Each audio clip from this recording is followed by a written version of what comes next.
আসসালামু আলাইকুম সবাইকে। আশা করছি অনেক অনেক বেশি ভালো আছেন সবাই। Brand canvas presents the hustler show episode 4 এ সবাইকে স্বাগতম জানাচ্ছি। আমি মোহাম্মদ ফারুক নাহিদ এবং আমার সাথে আছে আমি রেহনুমা জয়ী। এবং আজকে আমাদের সাথে গেস্ট হিসেবে উপস্থিত আছেন এজ স্ট্র্যাটেজিক এজ কনসালটেন্সির সিইও এবং চিফ কনসালটেন্ট পাপিয়া সুলতানা মিম আপু। আমি আপুকে লাইভে যুক্ত করে নিচ্ছি।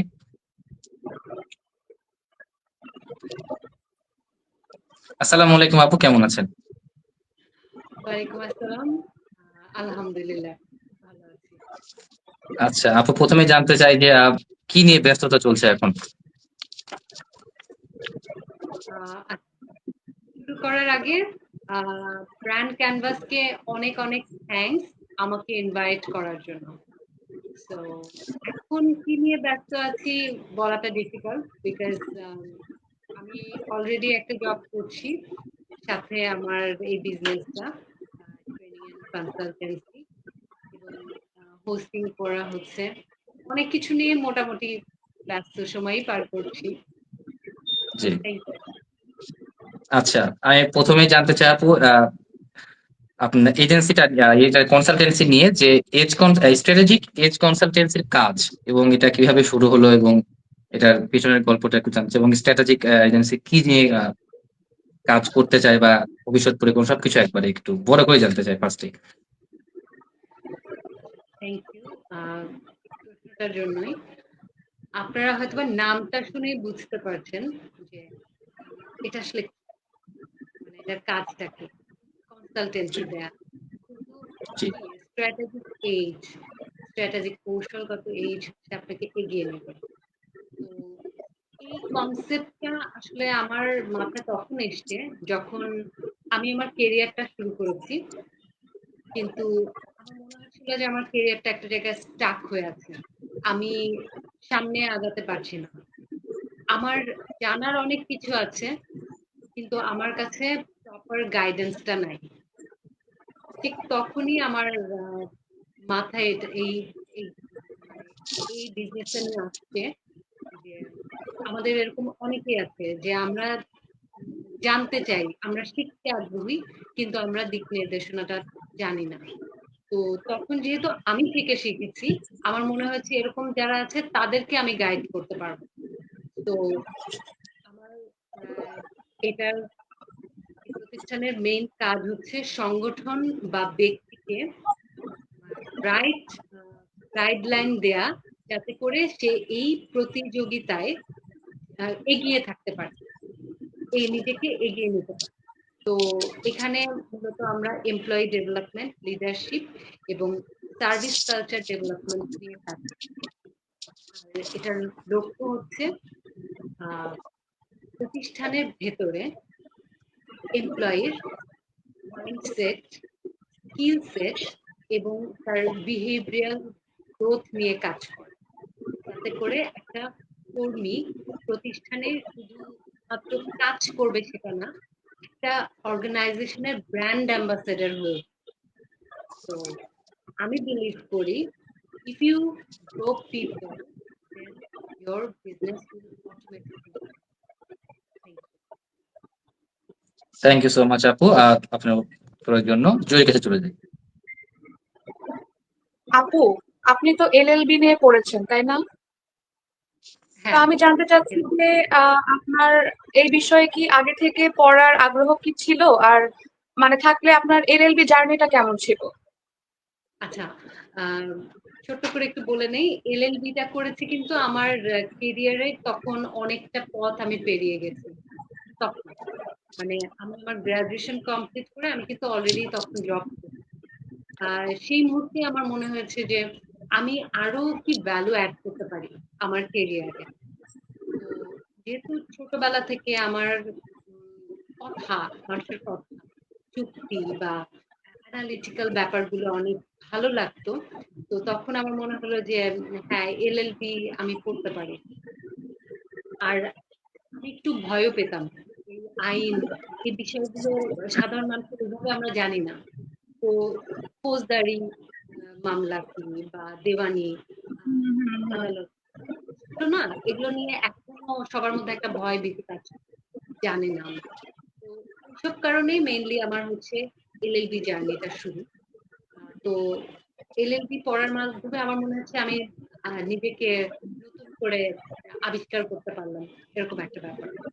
পরবর্তীতে দেখা গেছে যে আমি যখন আমার এটা কমপ্লিট করার পর আমার ক্রিটিক্যাল থিঙ্কিং বা অ্যানালিটিক্যাল অ্যাবিলিটিটা অনেক বেড়েছে, যেটা আমি পরবর্তীতে আমার ট্রেনিং সেশনে আমার পার্টিসিপেন্টদেরকে যখন কিছু শেখাচ্ছি, কমিউনিকেশন বা কিভাবে থিঙ্কিং বা এমপ্যাথি কিভাবে গ্রো করতে হয়, এটাতে আমার থ্যাংক ইউ আপু আপনার উত্তরের জন্য। ব্যবহার করে যেতাম। আচ্ছা আপু, আমি আমার পরবর্তী প্রশ্ন চলে যাই যে আহ, আপনি তো অনেকের সাথে ট্রেনিং সেশন আপনার হয়েছে ডেফিনেটলি, এবং সেই সুযোগও হয়েছে। সো ট্রেনিং এমন কোনো মজার অভিজ্ঞতা থাকে না যে অনেকের সাথে যেগুলো হয়তো বা কখনো ভোলা যায় না, বা এমন কোনো মজার অভিজ্ঞতা, এমন কোনো মজার অভিজ্ঞতা যদি আমাদের সাথে শেয়ার করতেন। এরকম এক্সপিরিয়েন্স আমার অসংখ্য আছে। তো একটা আমাকে শুনতে চাই, মানে একটা বা দুটো। হ্যাঁ, একটাই বলবো। তো এটা আমার হয়েছিল একটা সেশনে, ওখানে সিনিয়র পার্টিসিপেন্ট বেশি ছিল। তো একজন ছিল যিনি তার 25 ইয়ার্স এর মতো জব এক্সপিরিয়েন্স। কথায় কথা উনি আমাকে বলছে যে আসলে আমার ট্রেনিং এর দরকার নেই, বিকজ আমার যে এক্সপিরিয়েন্স আমি সবকিছুই জানি। তো আমি তখন তাকে কিছু বলিনি, বাট আফটার দিস সেশন উনি আমাকে বলছে যে আজকে আমি আমার একটা রিয়েলাইজেশন এসছে। তো আমি জিজ্ঞেস করলাম কি সেটা? তো বললো যে আসলে শেখার কোনো শেষ নেই। তো এটা না আমার অনেক ভালো লেগেছে, বিকজ একটা ট্রেনিং, একটা সেশন আপনাকে শুধু নলেজ বা স্কিল ডেভেলপমেন্ট করবে না, আপনার পার্সপেক্টিভ চেঞ্জ করবে। তো এই সেশনটাতে আমি তার পার্সপেক্টিভ চেঞ্জ করাতে পেরেছি। এটা আমার কাছে মনে হয় যে আমার একটা অ্যাচিভমেন্ট, এবং আমি আমার খুব ভালো লেগেছে, এবং এই জন্য আমার এই এক্সপিরিয়েন্সটা সবসময় খুব মনে পড়ে। মাঝে মাঝে আমি যখন একাও থাকি আমার ভালো লাগার একটা জায়গা। জি, থ্যাংক এটাই। ইউ সো মাচ আপু, জুয়ের কাছে চলে যাই। আচ্ছা আপু, আমি আরেকটা জিনিস জানতে চাচ্ছিলাম যে কর্পোরেট ট্রেনিং এর ক্ষেত্রটা তো এখন অনেক ডায়নামিক, তাই না? তো নারী হিসাবে একজন এই পেশায় আসার সময় কোনো চ্যালেঞ্জ বা বাধা কি পেরোতে হয়েছে? কারণ আমরা জানি যে নারীদের সব জায়গায় কোনো না কোনো ডিসঅ্যাডভান্টেজ থাকে। তো এই ক্ষেত্রে আপনার কি কি বাধা পার হতে হয়েছে আর কি? আচ্ছা, প্রথমে বলে নেই যে এটা তো পিতৃতান্ত্রিক সমাজ। তো আমরা মানে এটা আমাদেরকে স্বীকার করতেই হবে। তো আপনি যেই পেশাতেই যান, হ্যাঁ, আপনি যে পেশাতেই যান আপনার একটা চ্যালেঞ্জ ফেস করতেই হবে। তো সেই হিসেবে আমি যদি বলি,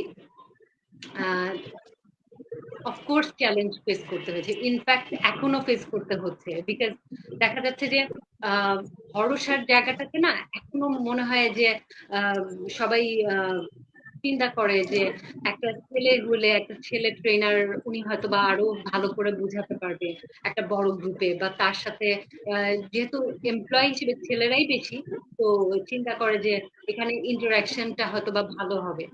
বাট আমি রিয়েলাইজ করেছি এই ইন্ডাস্ট্রিতে অনেক বড় বড় ফিমেল ট্রেনার আছেন যারা নেতৃত্ব দিচ্ছেন, যেমন নীলুফার করিম ম্যাম, পারভিন হুদা ম্যাম। তাদের যে এক্সপার্টিস, তাদের যে আহ, মানে আত্মবিশ্বাস, তারা প্রমাণ করেছে এখানে আসলে জেন্ডার কোনো ম্যাটার করে না। তারা শুধু অনুপ্রেরণাদায়কই না, বরং তারা একটা চেঞ্জের মানে আমার মনে হয় পরিবর্তনের এক একটা প্রতীক হিসেবে কাজ করে। তো তাদেরকে দেখে আমি খুব ইন্সপায়ার হই, এবং আমি বিলিভ করি যে জেন্ডার এখানে কোনো ম্যাটার না। যত যাই আসুক, যে যাই ভাবে, একটা না একটা সময় আমার যদি এক্সপার্টিস থাকে এবং আমার যদি কনফিডেন্স থাকে, অফকোর্স আমি ভালো করবো। এটাই। আপু, আশা করি আপনার অ্যান্সার শুনে বাকি দর্শকরাও মোটিভেটেড হবে নারী হিসাবে, আমি মনে করি। আর এরপর ফারুকের কাছে চলে যাচ্ছি আবার। জি আপু, আপনি তো কনসালটেন্সি করছেন অনেকদিন হয়ে গেল। সো ওই যে কর্মীদের ট্রেনিং দিচ্ছেন, which is a very good thing. তো অনেকে তো আসে না এই কনসালটেন্সি করতে চায় বা শুরু করতে চায়। তো তাদের জন্য আপনার পরামর্শ কি থাকবে যে একজন একটা সংস্থা যদি এগিয়ে যেতে চায় এভাবে, তাহলে তাদের কোন বিষয়গুলোকে গুরুত্ব দেওয়া উচিত বলে আপনি মনে করেন? কোন বিষয়গুলো মাথায় রাখা উচিত অ্যাকচুয়ালি এক্স্যাক্টলি, এক্স্যাক্টলি। কোনো প্রতিষ্ঠানে যদি অ্যাজ এ কনসালটেন্ট বলবো নাকি অ্যাজ আ আমি কেউ কনসালটেন্ট হতে চাচ্ছে তাদের জন্য বলবো, কোনটা কোনো প্রতিষ্ঠানের জন্য নাকি কনসালটেন্ট? প্রতিষ্ঠানের জন্য বলতে পারেন, ব্যক্তির জন্য দুটা বললে সুবিধা হয় আই গেস, তাহলে হ্যাঁ। আমি বিলিভ করি সফলতার পেছনে তিনটা জিনিস খুব কাজ করে। একটা হচ্ছে people, process, culture.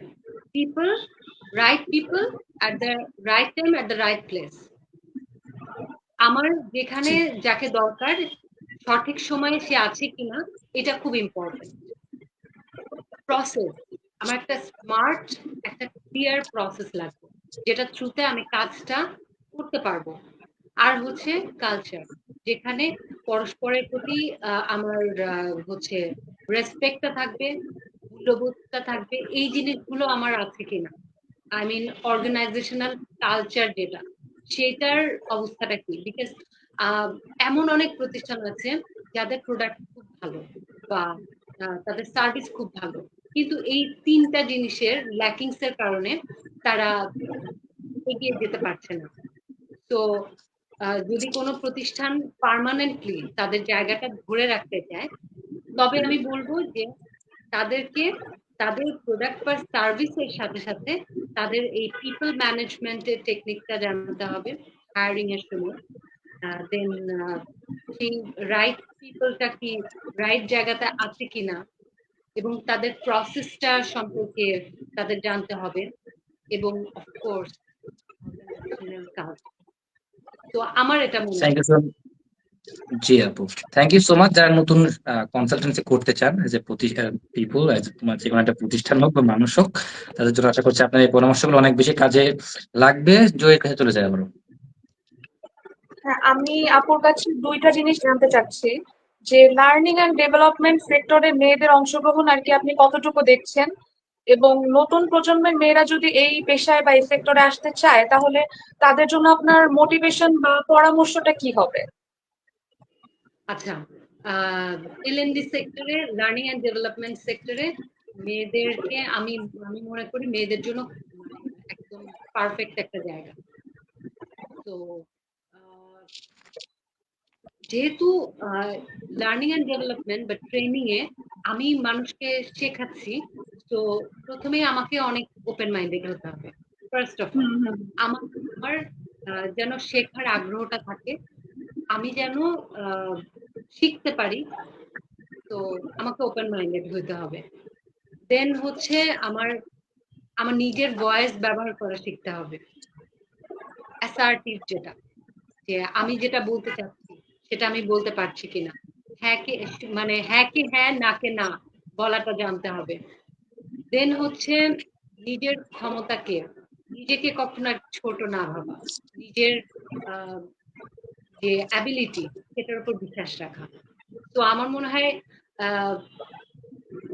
Learning and development এমন একটা জায়গা যেখানে আমার এমপ্যাথি থাকতে হবে, যেখানে আমার কমিউনিকেশনটা ক্লিয়ার হতে হবে, এবং মানুষকে বোঝার অ্যাবিলিটিটা থাকতে হবে।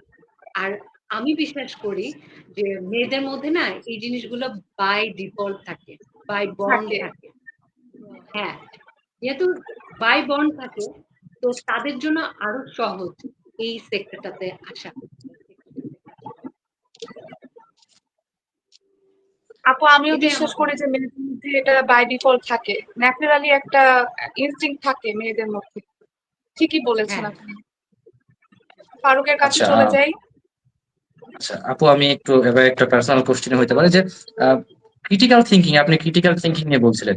তো আপনি কি মনে করেন যে এআই কি ক্রিটিক্যাল থিঙ্কিং এর জায়গাটা নিয়ে নিচ্ছে কিনা আমাদের এই সময়টাতে? আমরা ক্রিটিক্যালি থিঙ্ক করতে পারছি? ক্রিটিক্যাল থিঙ্কিং বিষয়টা হচ্ছে যে আমি কারো কথা শুনেই প্রথমেই রাজি হয়ে যাব না। মানে কেউ আমাকে কিছু একটা কনভিন্স করতে আসলো, আমি মানে শুনেই কনভিন্স হব না। ওখানে আমার কিছু বিষয় কিন্তু অ্যানালাইসিস করতে হবে, যে ব্যাপারটা কি, মানে খতিয়ে দেখ। তো এআই কে যদি আমি বলি, আমি যদি প্রপার প্রম্পট দিই, এআই আমাকে অনেক প্রশ্নের কিন্তু ডিপ ডাউন করে দিবে। তো এক্স্যাক্টলি। এটা মানে এআই আমার কোনোভাবে কম্পিটিটর না, বরং ও আমার হেল্পিং হ্যান্ড হতে পারে। হ্যাঁ, তো আমি এটাকে কখনোই আমার মানে কম্পিটিটর হিসেবে দেখি না। যেমন জি। একসময় ক্যালকুলেটর যখন আবিষ্কার হলো, তখন সবাই বলতো যে এই তো শেষ মানুষের মানে এখন তো ক্যালকুলেটর জায়গা নিয়ে সব নেবে। করে ফেলবেন। হুম হুম। বরং ক্যালকুলেটর আসাতে কিন্তু অনেক হেল্প হয়েছে আমার। একটা গণনা, অনেক বড় একটা ক্যালকুলেশন, এটা কিন্তু অনেক সহজ করে দিয়েছে। তো এআই জিনিসটাও তাই, মানে টেকনোলজি যত আসছে আমি ওটা শিখবো এবং ওটাকে আমার হেল্পিং হ্যান্ড বানাবো। তো দরকার নাই তো ওকে আমার কম্পিটিটর বানানোর, ওকে আমি কাজে লাগাবো, আমার এক্স্যাক্টলি। কাজের লোক। তো আমার এভাবেই মনে হয়। জি আপু, thank you so much for your answer. আমরা জয়ের কাছে চলে যাই, তারপরে আবারও আমার কাছে আমি আমার কোশ্চেন চলে যাবো। থ্যাংক ইউ জয়ী। জি, ধন্যবাদ ফারুক। আপু, আপনার ব্র্যান্ড ক্যানভাসে লাইভে এসে কিরকম লাগলো? আর আমাদের জন্য কোনো উপদেশ বা শুভেচ্ছামূলক কোনো কয়েকটা পজিটিভ কথা যদি বলতেন, আর এটা দিয়ে আর কি আজকের সেশনটা শেষ করতে চাচ্ছিলাম। জি, আচ্ছা, কিছু বলেন। আম, আমার খুবই ভালো লেগেছে, মানে দারুণ একটা এক্সপেরিয়েন্স ব্র্যান্ড ক্যানভাসে এসে আপনাদের সাথে যুক্ত হতে পেরে এবং কথা বলে। অবশ্যই ডায়নামিক দুজন হোস্ট, এবং আহ, অবশ্যই ভালো লেগেছে। আর আমার আসলে উপদেশ না, বরং আমি আমার এক্সপিরিয়েন্স থেকে বলতে পারি যে ব্র্যান্ড ক্যানভাসকে যদি বলি যে কখনোই নিজেকে ছোট ভাবা যাবে না। প্রথমত, যে আমি মাত্র শুরু করেছি বা আহ, এইসব কিছুই ভাবা যাবে না, আমি শুরু করেছি মানে আমি এন্ট্রি নিয়ে নিয়েছি। আর সেকেন্ড থিং হচ্ছে যে আজকে আমি যে পজিশনে আছি, কালকে আমি এর থেকেও ভালো পজিশনে যাব, কিন্তু সেটার জন্য আমাকে যেটা করতে হবে, আমাকে কন্টিনিউয়াস লার্নিং এর প্রসেসের মধ্যে দিয়ে যেতে হবে। তো এই জিনিসগুলোই আমার মনে হয় যে, এটা উপদেশ না, এটা আমার মনে হয় যে এটা করা উচিত। আর আরেকটা জিনিস হচ্ছে যে আহ, নিজের প্রতি আস্থা রাখতে হবে। প্রতিদিন অল্প একটু একটু করে গ্রো করতে হবে, বাট গ্রো করতে হবে, আমি যেন থেমে না থাকি, আমি যেন বসে না থাকি। তো এটাই এটাই আমার থ্যাংক ইউ শুভেচ্ছামূলক আপনার বার্তা। answer এর জন্য। জি। আচ্ছা, থ্যাংক ইউ। আজকে লাইভ লাইভ শেষ করার আগে আমি একটু আর একটু জানতে চাই, আপু তো হোস্টিং ও করেন অবশ্যই দেখি। তো আমি দেখেছি আপনার হোস্টিং অ্যামেজিং। তো আমি এই সুযোগটা ছাড়তে চাই না। তো আমরা কিন্তু হোস্টিং করতেছি, আমি করতেছি, জয়ী করতেছি। তো হোস্টিং আরেকটু ডেভেলপ করার জন্য কি কি দিশা মাথায় রাখা উচিত? হোস্টিং ডেভেলপ করার জন্য অবশ্যই প্রথমে হচ্ছে ভয়েস মডিউলেশন, যেটা সেটাতে কাজ করতে হবে। বিভিন্ন ওয়ে আছে। আহ, আমার মনে হয় যে হোস্টিং এর জন্য ভয়েসটা খুব ইম্পর্টেন্ট। জি। ভয়েস, তো জি। হুম। এইটার উপর কাজ করতে হবে প্রথমত।